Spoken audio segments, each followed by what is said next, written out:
Hello and welcome dear student. আজি আপোনালোকৰ লগত যেটো আপুনি 6 এপ্ৰিল তাৰিখে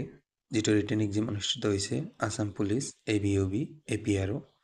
যেটো ৰিটেন এক্সাম আপুনি দি আহিছে তাৰ আমি এটা এক্সপেক্টেড বা একটা ধাৰণা কাট অফটো কিমান যাব পাৰে এইটো আমি আলোচনা কৰিম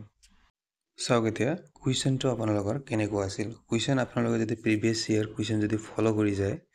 তেন্তে আপুনি একোই কৰিব নোৱাৰিব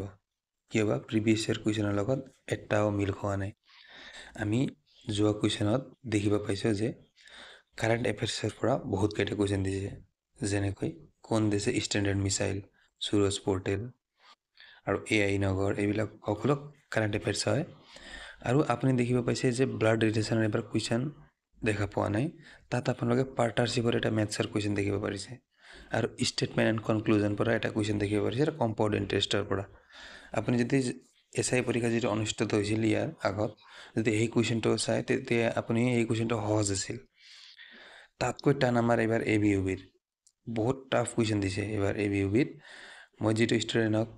কমন দিব পাৰিছোঁ যেটো কুৱেশ্যন মই 8টা মডেলৰ কুৱেশ্যন বনাইছোঁ তাত মই ইংলিছ হুবহু কেইটাৰ কমন দিব পাৰিছোঁ আৰু মেথছৰ কাৰণেও মই বহুত কেইটা কুৱেশ্যন কৰিছিলোঁ মেথছৰো তেওঁলোকক হেল্প হৈছে এই কাৰণে আমি ক'ব যদি যাওঁ কুৱেশ্যনটো কেনেকুৱা আছিল কুৱেশ্যনটো হাৰ্ড আছিল কুৱেশ্যনটো হাৰ্ড কেনেকৈ আছিল যেটো আপোনালোকে 100টা কুৱেশ্যন আছিল তাৰ ভিতৰত মোটামুটি 35-36টা কুৱেশ্যন আমাৰ হাৰ্ড আছিল আৰু বাকিবিলাক ক'ব গ'লে কামাখ্যা মন্দিৰ কোন পাহাৰত এইবিলাক মানে ইজি আছিল কেইটা কুৱেশ্যন কিন্তু মেথছ যিসকলৰ পানীৰ দৰে ক্লিয়াৰ হৈ আছে বেসিক নলেজ যাৰ আছে মেথছৰ ইহঁতে মেথছ কৰিব পাৰিছে সেইকাৰণে এইবাৰ কাট অফটো কমাৰ সম্ভাৱনা আছে কাট অফ কিমান কমিব পাৰে এইটো আলোচনা কৰিম কাট অফ ইমানো নকমে আপুনি যেটো ভাবিছে কম্পিটিশন হাই হয় কাৰণে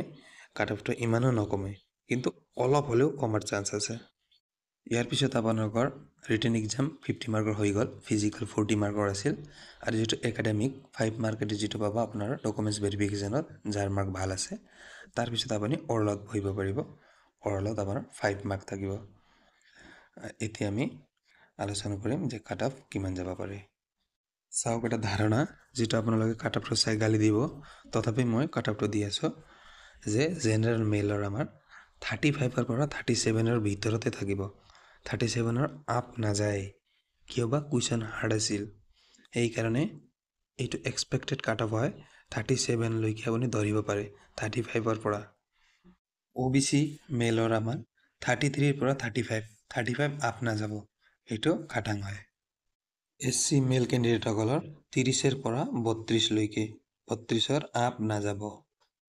ST মেলসকলৰ 28 ৰ পৰা 30 লৈ ধৰিছো 30 ৰ আপ নাযায় এতিয়া আমি ফিমেলসকলৰ আলোচনা কৰিম যে কিমান যাব পাৰে আমাৰ জেনাৰেল ফিমেলৰ আমাৰ 30 ৰ পৰা 32 লৈকে যোৱাৰ ধাৰণা আছে OBC ফিমেলৰ 28 to 30